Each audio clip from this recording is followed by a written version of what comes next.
Today we move on to Law 2, the ball. And at first that might sound like one of the simplest laws in football. After all, it is just a ball, right? Well, not quite. Because in football, the ball is not just any round object you find in a garage, at the back of a PE cupboard, or half flat in someone's garden. The laws of the game are actually very specific about what a proper match ball is, what happens if it becomes defective, and who controls whether it can be changed.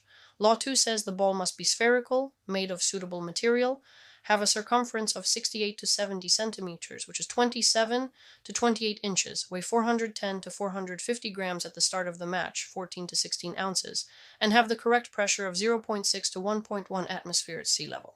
And I quite like that, because it reminds us that football tries to keep the game consistent. Whether it is a massive stadium match or a local grassroots game, the players should be dealing with something recognizably the same. Not a rock-hard cannonball, not a balloon, not something so soft it dies after 5 yards. The ball has to behave like a football. That matters more than people realize. A ball that is too light can fly strangely. A ball that is too heavy can feel awful to strike. A ball with the wrong pressure can bounce badly, dip oddly, or make simple control much harder than it should be. So Law 2 is really about fairness. It helps make sure both teams are playing the same game under the same conditions. And in official competitions, the standards go even further. Balls used in FIFA or Confederation competitions must meet the relevant FIFA quality program requirements, and even the markings on the ball are restricted. No random commercial advertising beyond what is specifically allowed, such as the competition emblem, organizer, and authorized manufacturer's trademark. Now let's make this feel more real. Imagine you are refereeing a match and everything is going smoothly. The tempo is good, the players are sharp, and then suddenly someone smashes a shot and the ball starts wobbling through the air like it has lost the will to live.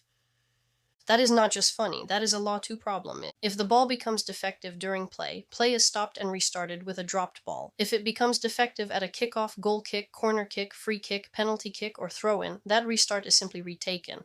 And if it becomes defective during a penalty kick or during kicks from the penalty mark after it moves forward and before it touches a player, the crossbar or the posts, the penalty kick is retaken as well. That is one of those referee details that sounds tiny until it happens in real life. Picture the scene. A player takes a free kick, the ball barely travels, and everyone turns with that confused look that says, "What on earth was that?" Or during a penalty, the ball comes off the foot and instantly feels wrong.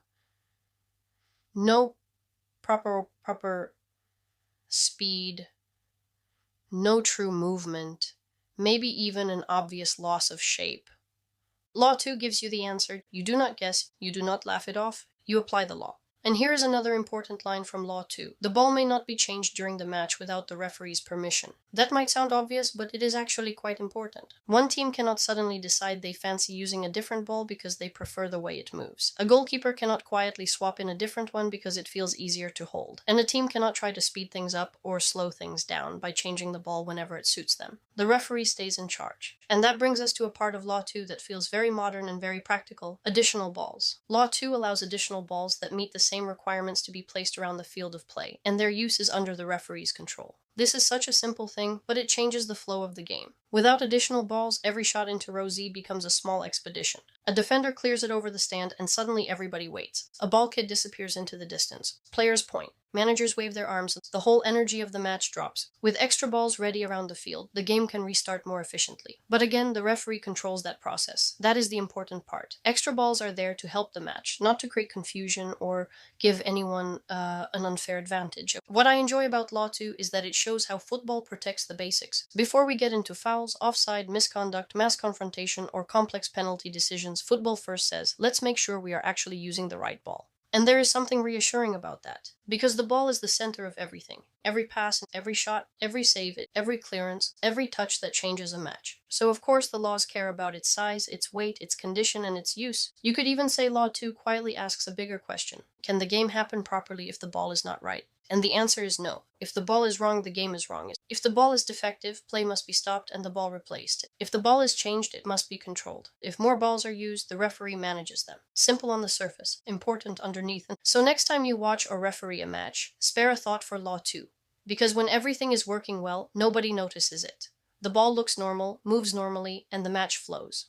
But when something goes wrong, suddenly this quiet little law becomes very important indeed. And that is Law 2. Not flashy, not dramatic, but absolutely central to the game.